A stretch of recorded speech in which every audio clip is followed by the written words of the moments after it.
before we start, I have a couple of jobs I'd like you to do if you don't mind. It's kind of an unusual way to start a presentation, so we'll just see how we go. Instead of putting your phones away, could you all please take your phones out for me? Excellent. Everybody get your phone, turn it on, open up your camera app. All of this, I promise, will become relevant to you later on during the talk. You got your camera app open, turn it to selfie mode. Yes, it's coming. Choose a neutral expression, so your resting face, whatever your normal face looks like when you're not trying to think about what your face is looking like. Take a photo of yourself. Excellent, I can see some great shots there. Choose another emotion, take another photo of yourself. Feel free to photobomb your neighbour if, you know, the mood takes you. Okay. All right. Everybody got a couple of photos? Okay. And when you finish that, could you please now put your phones away in the normal fashion of how we start a presentation? So, what I like to do before I start presentations is to have a think about what I would like to achieve out of this, so come up with a goal. And for me, for this opportunity, what I really wanted to achieve, there we go, is to provide you guys with some more information about livestock welfare, specifically about livestock welfare science. Now, my idea behind that is that so that when you're out there having conversations with interested stakeholders, be they other people in the industry or other producers or just consumers or the general public, that the information that you have is broad and it's based, some of it's on science and some of it is obviously based on the information that you already have. So what I'm trying to do here, and what I hope you get out of it, is a little more information to add to your toolkit when you're out there having those conversations about livestock welfare. So how are we going to achieve this? We're going to take a little journey together. First, we're going to talk about me, of course. I would like you to very carefully note my broad wardrobe choices. Lots of variation here. We're also going to talk about livestock and their behaviour, and particularly about livestock welfare, the science of it, what it means, what it is, and how we measure it. Now, one of the ways we can measure that is using technology. So, I'll speak about some of the Allflex technology that we have at the moment and what these tags do, a little bit about how they work and the data that they collect. We'll then take that information and I'll show you how we turn it into usable outcomes for a producer and how we can use those to measure welfare. So at the end of all of this, I hope that, as I said, you have a few more tools for your toolbox and you're out there confidently able to speak with some knowledge as well as what you've already got about welfare and what it means for you particularly. So, I grew up in Whanganui. I spent most of my time going between sort of a town life and my dad's dairy farm, and this was a little shot of what the dairy farm actually looks like. While it was very small, we only had about 100 cows on there at the most. So while I was out there, I basically hung out with people who thought this was a grand idea. So what we've got here is the 18-a-side herringbone shed that my dad modified so he could milk the cows on one side and he could milk the goats on the other side. Now, when he started this, neither party, the cows nor the goats, thought that was a grand idea at all. In fact, as he puts it, there was crap for miles. And it took a couple of weeks for them all to settle down. But at the end of all of this, he had a really good working system and he had to make a lot of adjustments, but it worked really, really well. So for me, it's always been about animals, and I've done some fantastic things, been able to do some fantastic things with animals. I've fed them, I've taken photographs of them. I've, oddly enough, been attacked by animals in different ways, more than once. Occasionally, I look like the animals I hang out with, and as I'm sure most of you have done at some point, I've rescued animals. So I've rescued the old ones and I've rescued the babies. Now, my husband would tell you that that's where my obsession with animals began. I like to think of it more as a curiosity or a fascination with animals, but you know, tomato, tomato, and at the end of it, he's Australian, so what does he know? But he'll forgive me for saying that. If you look at this photo, what do you see? It's basically a cat on a driveway, and chances are that cat's actually on its own driveway. But 7-year-old Amanda didn't think that cat was on its own driveway. She thought that cat needed rescuing. So what I did with my co-founder of the Animal Rescue Association was to go around the neighbourhood and rescue all the animals that didn't really need rescuing. So basically we went out and we took animals and we took them home with us. Now when you actually say that out loud, that sounds a bit like stealing, but I think that's probably why our parents decided we needed to go back and give all these animals back. So for me, there's always been an interest in animals, and I've been very fortunate that I've been able to turn that into a career. As Austin said, I've done a fair bit of study with animals, basically, obviously had trouble leaving university, but now I have a fantastic role, and as part of my role, I do some research science with the Allflex livestock monitoring team, and I'm very, very fortunate in that role that I get to essentially look at animals and think about how we can improve the lives of animals and also the lives of the producers who look after those animals on a daily basis. So why animals? I think it's always been for me about their behaviour. I've been fascinated by how their behaviour works, by the mechanisms underlying it, by how the animals relate to each other, and particularly how they relate to us. And as we keep moving through this, you'll see that behaviour is a really important component of welfare. So it was a very small jump from me to be fascinated by behaviour to being fascinated by livestock welfare. So what is animal welfare? What's the definition of it, if I asked you? Don't feel too bad if you don't like this definition. As welfare scientists, we have argued, debated, struggled for quite some years to come up with a definition that everybody agrees with. And I don't think there is one, but what I'll put up here covers the essentials. So animal welfare means the physical and mental state of an animal in relation to the conditions in which it lives and dies. Now, a little bit more information on that. It's about how the animal is coping with its environment. And to cope well, an animal needs a certain number of factors in there, including disease prevention, treatment, appropriate shelter, management, nutrition, and humane handling and slaughter. Freudian slip. Now, interestingly, both of these definitions focus on the animal itself. So when I'm talking about the definition of welfare and welfare science, I'm not asking from a human perspective, how do I perceive the animal's welfare? I'm trying to ask the animal itself how it's actually coping in the best way that we can. And obviously there are huge limitations on that, but that's really what we're trying to understand. Interest in animal welfare isn't new. The first Animal Protection Act was passed in England in 1822.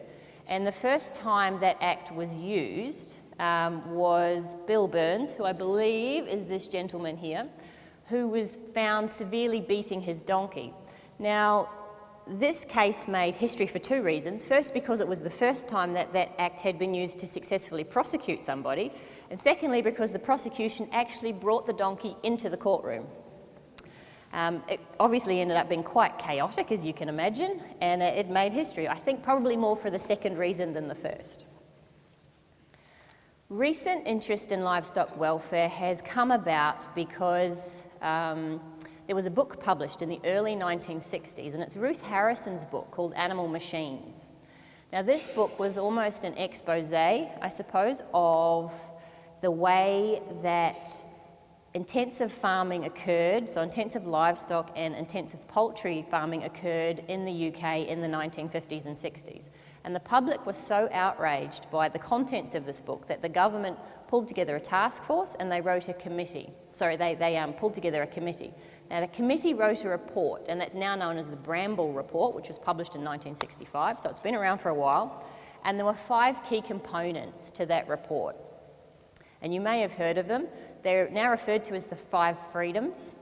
And these are still a lot of the core of what we use when we're assessing welfare or when we think about how welfare actually works. So the freedoms are freedom from hunger and thirst, freedom from discomfort. That's around rest and housing and comfortable places for the animal to exist. Freedom from pain, injury and disease. Freedom from fear and distress. And freedom to express normal behaviour. What you'll note there is we've got 4 freedoms removing a negative, and we've got 1 freedom that allows a positive experience to happen.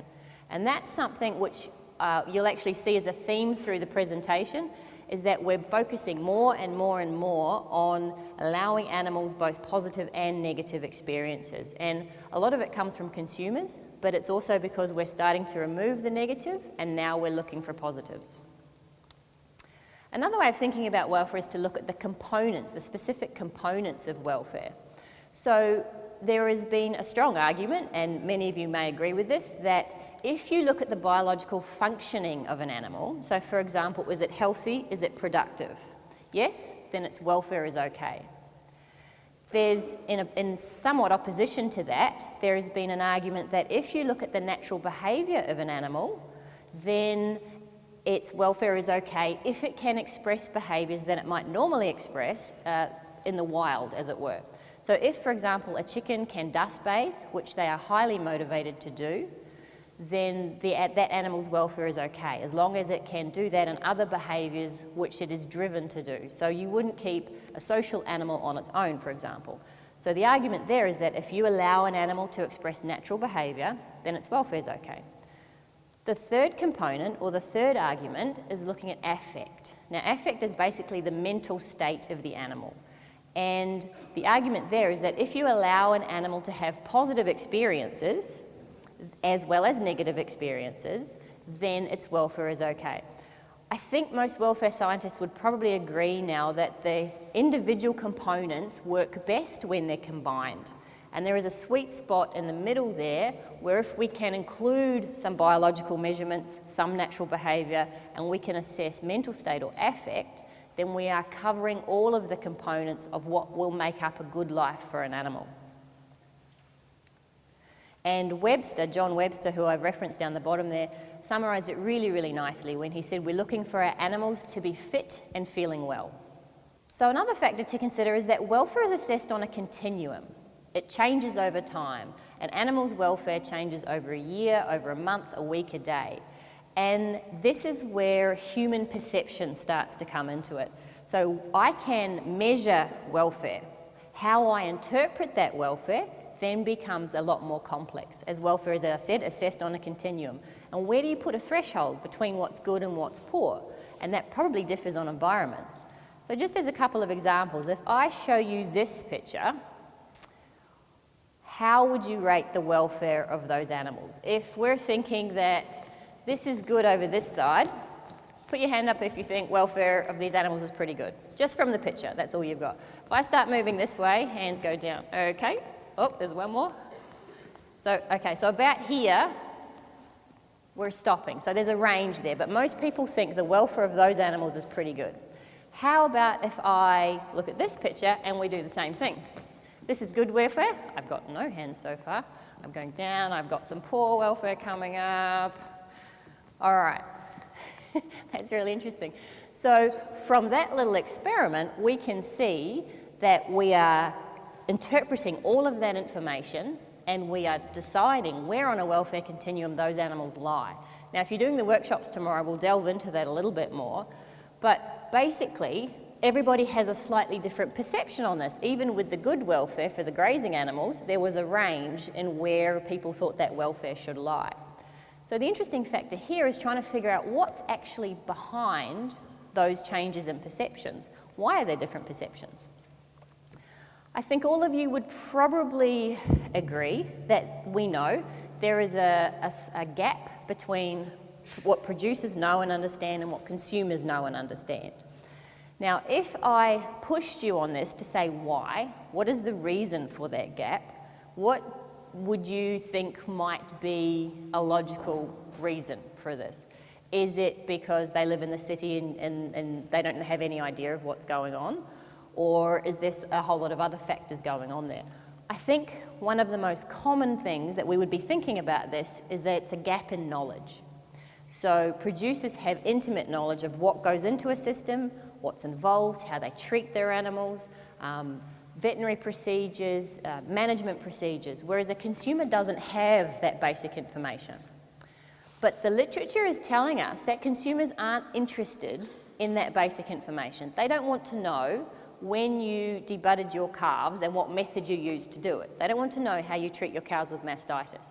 What they want to see is a a tick or a happy cow or a smiley face that tells them that animal was fit and feeling good when it produced the food that they're about to eat. So I think a lot of these differences do come down to knowledge. So we need to try and figure out ways to connect and close some of those gaps. But there are a lot of reasons for different perspectives on how people view welfare. Another one, for example, and this is all coming from different research that's been done, is that age has an impact. So younger children are more likely to be concerned about the welfare of an animal than some of the older children, the adolescents, and even some young adults. The species that we're concerned about also has a really big impact. So the Coleman study that I've referenced down there found that while about 50% of people were concerned about farm animal welfare, between 70 and 75% of people were concerned about companion animal welfare. Now that probably again comes back to prior experience with different animals, but that's also something that is factored into those changes in perspective. The biggest one, however, is gender. There are studies that are coming back again and again and again, different studies on different survey groups, basically saying that females are much more concerned about the welfare of animals, of any kind of animals, be they farm or companion animals, than males. There's another really important factor that can change our perspective on how we think about welfare, and it's basically to do with the belief of animal mind. So when I say that, I'm not talking about the cognitive processing power. I'm not talking about how an animal learns, how it retains information, how it processes that information. I'm talking more about sentience, which is an animal's capacity to experience feelings or emotions. And, well, I'll ask you, if you were asked, would you be more concerned about the welfare of the orangutan or more concerned about the welfare of the goldfish? Who's voting orangutan? Okay, so who's voting goldfish? Anybody? No? Oh, woohoo, we've got one goldfish taker. Nice work. So what that basically indicates is that we believe orangutans function much more like us, that they have our similar experiences to us. Therefore, we are very concerned about their welfare. Goldfish, not so much. I think Jeremy Bentham summed it up really, really nicely in a famous sort of a welfare-specific quote when he said, the question is not can they reason, nor can they talk, but can they suffer? So while we are absolutely very concerned about the welfare of orangutans, there is a lot of work going on into fish welfare at the moment because we don't know anything about welfare of fish. And what they're finding out is that the fish aren't all like Doughty. They don't all kind of swim around in a circle and get back to the plastic palm tree we stuck in the bowl and go, oh, a palm tree, and then swim around again and go, oh, a palm tree. They actually have really good spatial memories, which evolutionarily makes quite a lot of sense. They are starting to find out now that fish can experience pain. And the next question is, do they experience psychological stress? So if you're interested in that, stay tuned. There's a whole lot of work being done in that field of welfare at the moment. So we have an understanding of definition and different perspectives and all of the factors that will go into how we can interpret welfare. But how do we actually measure livestock welfare? This is a classic stress response, and I looked at this yesterday and went, oh, if only it were this simple, just nothing up there. So what I'm going to show you is the stress response of a cow under heat stress conditions. So I have something that causes the stress, which is an increase in temperature due to, say, sunshine. The stress itself is actually the increase in temperature. So increase in temperature caused by increase in heat. The stress response, now this can be typically behavioural or physiological. And a behavioural stress response for a cow under heat stress might be to seek shade or to get a drink or to stand next to the water trough when they all start to mill around. Obviously that doesn't help. But to stop grazing, so to shut down rumination a little bit. So there will be a whole lot of behavioural responses that we can measure. You know, if the temperature rises X amount of degrees, 50% of the cows went to seek shade. That's something really measurable. Physiological responses are also really, really measurable. So we can look at blood parameters, a whole range of blood parameters to tell us what's actually going on physiologically for that animal as it tries to cope with the stress. If the animal copes well, if it goes back to doing whatever it was doing, grazing, resting, ruminating, then we would suggest the animal is coping or has coped with that stress response. If not, then it gets worse from there and everything goes pear-shaped, as I'm sure you're all very much aware. And the animal is then not able to adapt to that stress, or the cost of adapting is just too high for it. This is just a slide to remind me to tell you that not all stresses are negative and that we do need some positive stressors as well. This is anticipatory behaviour. Those dogs are very, very keen on those blobby biscuits that we made that were meant to be shaped like sheep but didn't turn out very well. So this is a positive stressor, and the more positive stressors that an animal can cope with, the more resilient it becomes, because the stress, the physiological stress system is the same, whether it's a negative stressor or a positive stressor. So what can we actually measure? As I've just shown you, we can certainly measure biological functioning. We can measure blood parameters, we can measure health parameters, we can measure things like production parameters, which will also really tell us something interesting about what's happening with the animal. We can measure behaviours, and particularly changes in behaviours are what is really, really interesting there. What we struggle a little bit to measure, and we're developing now, it's probably been worked on for about 10 years, is affect, or the mental state of an animal. Now, obviously, what you'd like is to ask it, how are you feeling? Would you like grass today, or would you like hay today? But we can't do that. So what we do is we try and approximate that as much as possible. And I'll just touch briefly on these. But we measure these with preference tests, motivation tests, and cognitive bias tests. And now these are, I've titled that Measuring Affect in a Research Environment because these work really well under research conditions.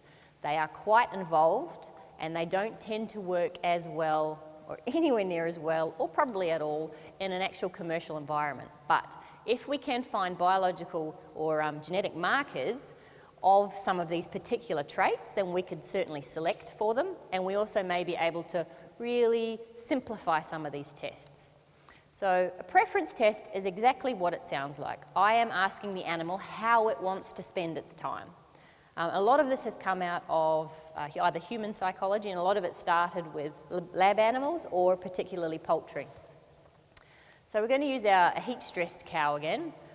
I've got a heat-stressed cow. Now the researchers, Legrand and co. at University of Davis in Southern California taught cows to stand on a platform, and when they walked up and stood on this platform that you can see there, they were rewarded, and they actually activated a foot pad sensor. And what that started was a shower. So basically cow showers. So this has progressed now, and we'll certainly put sprinklers up and fans into barns. But the results from this were really interesting. There were some cows that didn't use those cow showers at all as the temperatures increased. So one thing that tells you is that, and we know this, individual variation in behaviour is huge. But to be able to allow those cows the option to choose is something that really gives them control of their environment and really improves their welfare. There were some cows, however, that really did like the cow showers, and some of them spent up to 8 hours a day under those showers. Now, I don't know what that says about water usage and sustainability and environmental issues, but the cows loved the showers. So their preference, where they could choose from shade or drinking or standing under a cow shower, their preference was, for those particular animals, was to go and stand under that shower. So that's essentially the best we can do in us trying to ask them what they actually want, how they want to spend their time. Now, motivation testing is a little bit different again. Instead of asking an animal how it wants to spend its time, we ask, how hard will you work for a resource, something in particular. This work's actually part of my PhD, and what I was looking at was feeding motivation in sheep. Now, we all know that food is hugely important to an animal. So obviously, I know they're going to be highly motivated for food. What I was trying to figure out was how well they adapt, and what is that cost of adaptation of having to work harder to get your food. And then the plan was to use that information in challenging environmental situations for a sheep. So if I've got a drought-affected sheep, what do I actually understand about its behaviour and about its eating behaviour? So I've got a short video here that'll show you. This is little number 25, and what I did is, this is a double-sided feeder, so feed comes out here and feed comes out here. As the sheep puts its head in, it breaks an infrared beam, and that food gets delivered to the opposite side. So eating here, the food is actually delivered here. This is a 1.5 metre distance, and we just increased that and increased that and increased that for fun, because we could. We fed them 5 grams of food, which is probably about this much. So every time they walked around, they got to eat 5 grams of food. Sped up, by the way. And I really think it should have music. So he would do this all day long. And this is a short distance. When we extended that distance out to 50 metres, he kept doing that all day long. So he preferenced, and he was willing to work hard for food, certainly, but he preferenced hanging out with his mates, who you can see just down here, and he preferenced rest, and he preferenced ruminating over access to food. All of that worked in the short term, but it doesn't work when you continue to push an animal under severe, for example, drought conditions. So that's just an example of motivation testing. So what I was trying to do there was to ask, how hard are you willing to work for this? This is a pretty basic example. What you might use it, for example, is it's done a lot with asking an animal if it wants to access, say, pasture, and making it work to get access to that pasture. So we can, again, it's a bit similar to preference testing, but instead of asking the choice between two, we're saying you've got one, how hard will you work for it, and what else will you give up to get that? Now, judgment bias testing, any kind of bias testing, is a fair bit more complicated. Bias testing is taken from human psychology, and judgment bias testing is basically asking, are you a glass half full kind of person or a glass half empty kind of person? And we're trying to ask animals this question. So what you do is you train an animal that there are positives in the world and there are negatives in the world. You take it away and you do something a bit stressful to it, and you put it back into that environment with no positive and no negative, just like a neutral stimuli, and you say, how do you feel? And the idea is, if you imagine you've had a really bad day at work, are you going to go home and curl up on the couch? Or are you going to go home and look for the wine, the chocolate, the ice cream, whatever it might be, to make yourself feel better? And that's essentially what we're asking. Are you feeling a bit optimistic or a bit pessimistic? So this is judgment bias testing, which was done by Carlos Hernandez and his group at the CSIRO in Australia with chickens. So first of all, you've got a high value reward there. You've got 4 mealworms. And note that you've also got black card, that's a cross, that's a triangle, that's Carlos. You've got a black card with symbols on it. So first of all, be amazed that chickens can figure out colours, shapes, and put things together and just repeat those when asked to, basically on cue. There is someone sitting behind there changing all of these. The next one is a low value cue. So you're getting the chicken to understand some things are worth much more than others. Again, it can now differentiate colour. So I've got black before, and now I've got white. This one's actually empty, that has 1 worm in it. And she still knows which is the higher value reward, and she still thinks that's worth going to.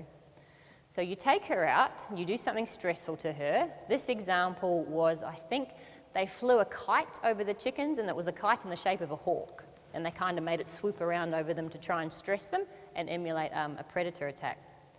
This is after that, you put her back in. If she goes to the triangle, you're thinking she's pessimistic. If she goes to the cross, she's looking for a reward. She's still feeling optimistic despite what's happened to her. Are we ready? There's actually nothing in there. Woohoo, optimistic chickens. So that work has some controversy around it, how much we can actually interpret from that, what that really means. Obviously that's not practical, you can't do that on farm, but as I said, we might be able to look at genetic markers for an animal which has a more optimistic outlook on life, as it were, and breed for that. And that might mean an animal which copes better with particular types of stressors in its world.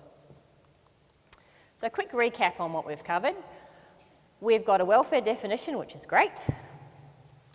We understand a little bit about perspectives in how we interpret welfare, and that is not something which is very straightforward at all. That is actually really quite complex. We understand a little bit about how we can measure welfare, both in terms of biological function, of natural behaviour and of affect. What we haven't talked about is technology and how we can use different sorts of technology, in particular the Allflex technology that we've got at our disposal to monitor behaviours and to monitor welfare. So this is the bit where you get to get your phones back out. Please, thank you very much. Go back to your selfies, and you've got a scale here. You've got good to poor. What I want you to do is to figure out from the neutral expression, where on the scale would you put yourself? If you're brave enough, give your phone to your neighbour and get them to assess how they would put your welfare up there. So all you've got is a photo. That's it. You don't know any other information. So give it to your neighbour, if you can, if you're brave, and figure out where they're going to put your welfare.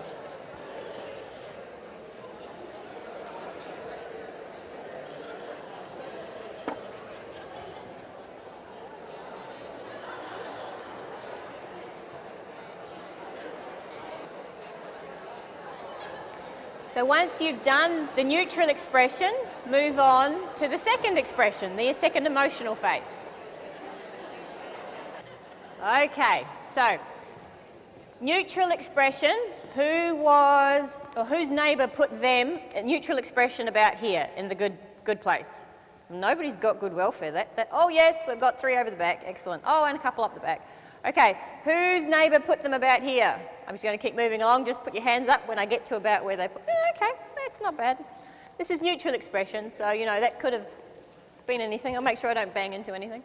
All right, how about, we'll keep coming, Oh dear, I am down the poor end, aren't I? Oh dear, this is not promising at all. All right, don't worry, it's lunch break soon, you'll be fine. Okay, whose neighbour for the other expression, which could have actually been anything, I'm not sure what they were, whose neighbour put them about here for the second expression, where they had to pick an emotion? Nice, so we've got some good welfare there, excellent. We're moving along here. Did you all pick happy faces for the second one? Yeah, okay, that's why I've got nobody down the poor end. Oh dear, what was your face? Okay, I can see, that makes sense. All right, so what would have happened, that's a point in time image, that's a single shot. And you changed your face, as I asked you to, over a couple of seconds. But what would have happened if I'd have been able to give you a video of your next door neighbour? You could have watched them for a little bit longer, you could have got more of a baseline understanding of what they normally look like, rather than just trying to take a single point in time and use that to assess their welfare. Now that's basically what we can do with technology. We can take the equivalent of a video to assess welfare, because we're able to now, which we couldn't do years ago, continuously monitor animals' movements and their behaviours, and we can use them to tell us something really, really cool about welfare. So basically, as Austin said, we have Fitbits that go on cows, monitor health and monitor a whole lot of other things. What's important is that we're monitoring real-time automated behavioural changes. And that's important because, for example, you have a cow here, she looks kind of normal. What we need to understand is the changes in her behaviour when she's feeling particularly good about life. We also really need to understand those changes in behaviour when she's not feeling quite so perfect. Okay?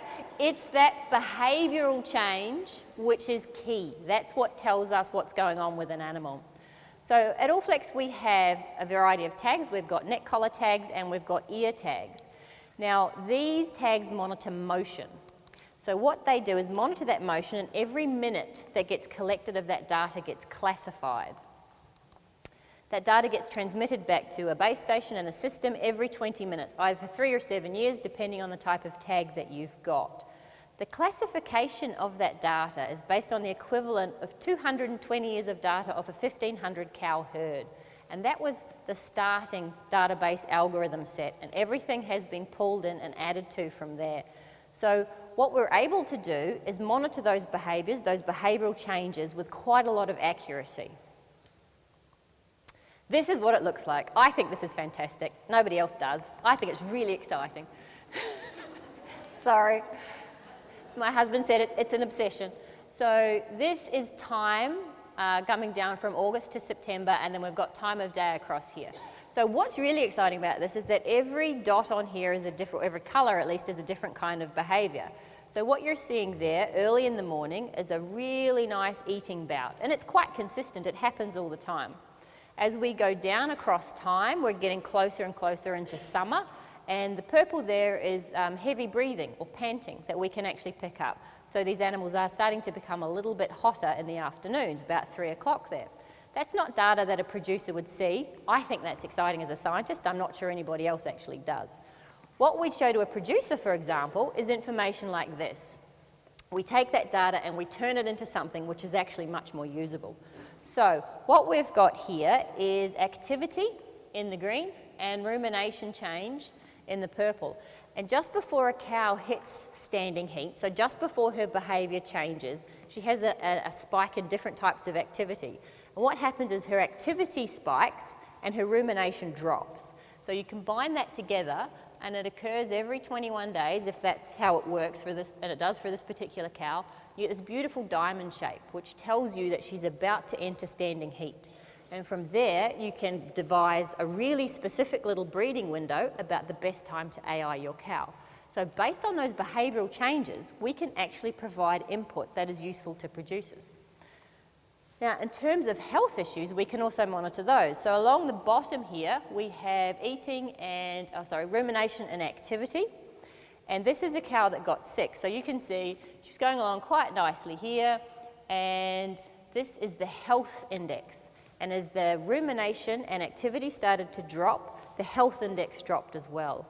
When it got below a threshold, an alert got sent to the producer, which is this little bag here. That's what that means. The producer in this case was able to go out and to give that animal, realised she had an infection and was able to go out and treat her immediately, and you can see how well she recovered from that. So not only was it able to alert him based on simply on things like, well, complex algorithms, but the simple idea is it's behavioural change, the producer was able to understand his animal was not well, treat it, and then look at the recovery that it made. So look at the bounce back effect there and how well the drugs worked. So how are we using all of this to assess welfare? We have a couple of projects that we're working on at the moment. One is with the University of Sydney in Australia, and this is a big 5-year project. We're about 18 months in, and we're looking at key performance indicators for welfare in the beef industry. So we've got grazing cattle, which we started off playing with some dairy cows. That's why they don't look much like beef cows over here. And then we've got some work that we've done in feedlots as well, trying to understand what are those key indicators we need to measure behaviourally, and what are the changes that tell us that something's gone on with the animal? Is it a rumination change of a certain amount of time, for example? So we're getting some really interesting results coming back from that. And as I said, it's early days yet. We're only sort of 18 months in on that one. The second project that we have is in collaboration with Nestle, which is really exciting. It was launched and announced late last year, and basically what we have is the Sense Hub system, which is one of the Allflex monitoring systems, and it's used to monitor dairy cows across the region, particularly in China. There are some really, really big, Nestle have some big dairy farms in China with the Sense Hub system on it. And what we're working with them to develop, again, are those key performance indicators. We already know we can monitor a lot of behaviour. Can we turn those behaviours specifically into something that monitors welfare? And we probably already are. Are there additional new behaviours that we need to be monitoring as well that will just tell us that little bit more about welfare? And that's at both the individual and the group level.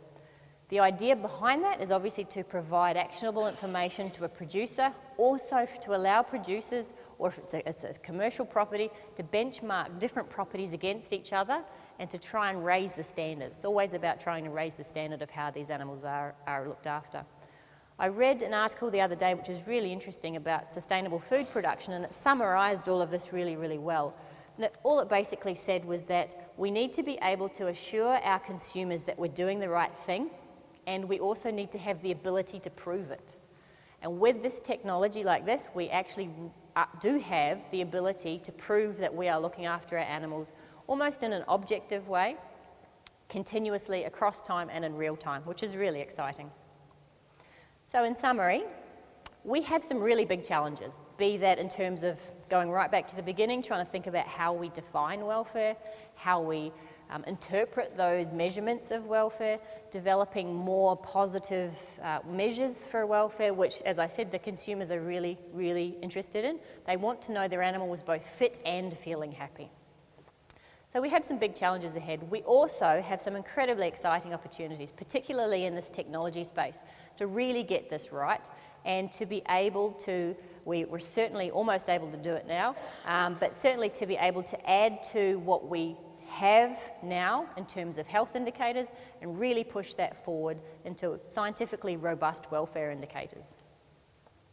So that's about it from me. I would just leave you with this slide and tell you that if you happen to decide that you have, or you happen to find that you have an obsession, as my husband would call it, about something, or a curiosity or a fascination about something, and you are able to follow it, please do, because you just never know where it's going to take you. Thank you.